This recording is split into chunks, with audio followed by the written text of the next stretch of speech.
Shalom, saat ini kami dari kelompok 2 akan memaparkan materi kami yaitu tentang relevansi finalitas Kristus di tengah-tengah arus pluralisme dan pluralitas masyarakat di Indonesia yang beranggotakan Alvandi Tangali, G. Olonsongke, Ludia Lirnufna, Levina Lahade, dan Juwita Sinaulan. Dan pemaparan videonya akan dipaparkan oleh rekan saya. Finalitas Kristus merupakan asas primer di dalam kekristenan. Apabila kristologi telah berubah menjadi esensi sekunder dan menjadi tidak mutlak lagi, maka kekristenan telah kehilangan esensi pokoknya. Nah, kita melihat pengertiannya secara umum. Arti dari relevansi adalah kecocokan, di mana relevan yaitu bersangkut paut dan berguna secara langsung, sedangkan relevansi berkaitan atau berhubungan. Menurut para ahli, pertama menurut Grant pada tahun 1995, dia mengatakan bahwa relevansi ialah suatu sifat yang terdapat pada dokumen yang dapat membantu pengarang dalam memecahkan kebutuhan informasi. Sedangkan menurut Joan M. Reitz pada tahun 2004, dia mengatakan bahwa relevansi merupakan sejumlah informasi terpanggil dalam sebuah pencarian pada koleksi perpustakaan atau sumber lainnya, yaitu informasi yang diberikan sesuai dengan subjek pada query dan relevan dengan kebutuhan si pengguna.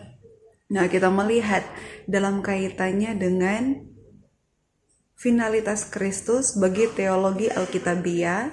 Nah, dalam artikel ini dibahas dengan relevansi waktu, relevansi pengajaran, dan relevansi sejarah. Dan pertama ini makna relevansi dengan waktu. Ini berarti bahwa finalitas Kristus berlaku untuk jangka waktu yang tidak terbatas atau tidak kadaluarsa bagi para pemercayanya. Kemudian pengajaran yang solid, primer, absolut, dan tidak dapat direduksi. Apabila ajaran ini kehilangan inti, finalitas Kristus ini akan kehilangan makna asli dari Alkitab. Sedangkan dari sejarah, relevansi ini bersifat membuktikan. Jadi ini bukti. Kemudian relevansi bagi teologi Alkitabiah. Finalitas Kristus dalam Alkitab.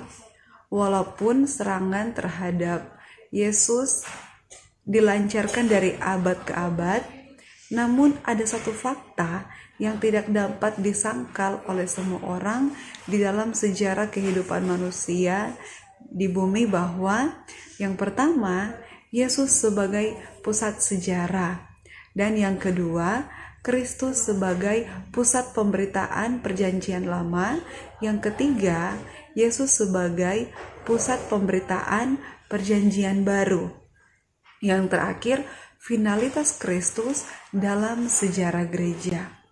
Kita masuk dalam supremasi Kristus dalam natur manusia. Kita melihat menurut Spong. Di sini dia memaparkan yang pertama, Yesus sebagai Paskah baru. Yang kedua, Yesus dipahami di bawah simbol Yom Kippur atau hari pendamaian. Yang ketiga, Yesus sebagai anak manusia. Yang keempat, Yesus sebagai sang Raja Gembala. Yang kelima, Yesus sebagai sang hamba. Dan yang terakhir, Yesus seorang manusia untuk semua muslim Yahudi. Supremasi manusia Kristus dalam sejarah manusia. Supremasi manusia Kristus dalam sejarah manusia. Di sini yang pertama, Kristus dulu sungguh hidup. Dan yang kedua, Allah yang dijumpai dalam Yesus.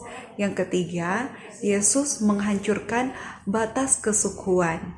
Yang keempat, Yesus menghancurkan prasangka dan stereotip. Berikutnya, Yesus menghancurkan batas keagamaan. Dan yang terakhir, salib, gambaran inisiasi kasih Allah.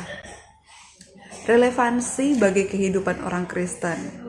Nah, masa kini diakui luas bahwa hubungan antara agama-agama telah memasuki tahap baru.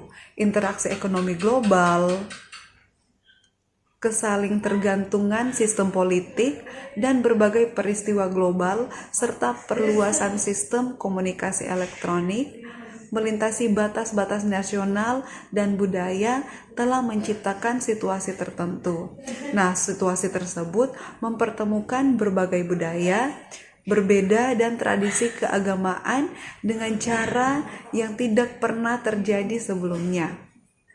Banyak tanggapan teologis terhadap situasi baru ini masih memberikan kesaksian terhadap pengaruh-pengaruh sikap sesudahnya. Pengaruh sikap ini selama 10 tahun mengabaikan masalah-masalah teologi keagamaan atau pembahasannya yang eksklusif dalam teologi misi. Nah, kekristenan tampaknya disajikan sebagai kepercayaan kaum eksklusivis dibandingkan dengan semua agama lain yang diperlihatkan sebagai bentuk kekafiran. Sementara harus diakui bahwa pendekatan ini mempertahankan perasaan iman Kristen yang kuat sebagai iman misioner, yang merupakan ciri khas identitas Kristen selama berabad-abad. Pendekatan yang berlawanan dengan bentuk pemahaman kekristenan dan hubungannya dengan agama-agama lain ini ialah pendekatan yang secara programatis diajukan dalam buku Mitos Keunikan Agama Kristen. Usul tentang pluralisme agama sebagai paradigma refleksi baru tentang hubungan antara agama-agama. Hal ini menampilkan dirinya sebagai suatu upaya melangkah meninggalkan penekanan pada superioritas atau finalitas Kristus dan agama Kristen menuju pengakuan akan validasi mandiri dalam jalan-jalan lain. Namun demikian, sikap negatif terhadap pemahaman absolutisme dan eksklusivisme Kristen yang diajukan sebagai aliran dari penafsiran diri evangelikal, konservatif kekristenan, dan penggunaan programatis tentang istilah pluralisme dalam hampir semua penulis buku Mitos Keunikan Agama Kristen mempunyai kesamaan. Tempat berpijak mereka yang sama adalah kekristenan tidak dapat lagi berpura-pura berada dalam posisi istimewa. Sebaliknya, ia harus dilihat dalam konteks yang pluralistis sebagai salah satu kepercayaan dunia, sebagai salah satu arus kehidupan keagamaan yang dengannya manusia dapat dihubungkan dengan selamat kepada realitas utama yang dikenal orang Kristen sebagai Bapa Surgawi. Nah, ajaran finalitas Kristus sebagai penuntun kehidupan. Di sini pertama memperkenalkan figur Yesus yang lemah lembut dalam kesaksian hidup orang percaya ketika berinteraksi dalam masyarakat. Dan yang kedua, memperkenalkan figur Yesus yang mau bergaul dengan semua orang berdosa di dalam masyarakat. Dan yang ketiga yaitu ajaran supremasi Kristus sebagai penuntun kehidupan beriman sesama umat Kristen, yaitu menghidupi matriks kepercayaan dan menghayati kekasan multidimensi. Demikianlah pemaparan materi kami. Kita masuk pada kesimpulannya di sini. Dalam upaya mengatasi konflik agama di Indonesia, maka toleransi ini masih menjadi andalan bangsa Indonesia. Khususnya bagi orang Kristen, toleransi sangatlah penting untuk membangun komunikasi yang sehat antar sesama umat yang tidak seiman. Dialog nonformal yang dibangun melalui pendekatan persahabatan atau persaudaraan masih sangat relevan sebagai wadah pewujudan toleransi antara umat beragama dan bahkan masih tetap menjadi wadah pekabaran Injil yang efektif. Nah, ini harus diawali dengan toleransi dan dialog kehidupan yang didasarkan pada kasih Kristus yang menguasai orang Kristen. Dengan demikian, maka finalitas Kristus masih sangat relevan untuk diijawantahkan di tengah-tengah arus pluralisme serta pluralitas masyarakat Indonesia pada masa kini.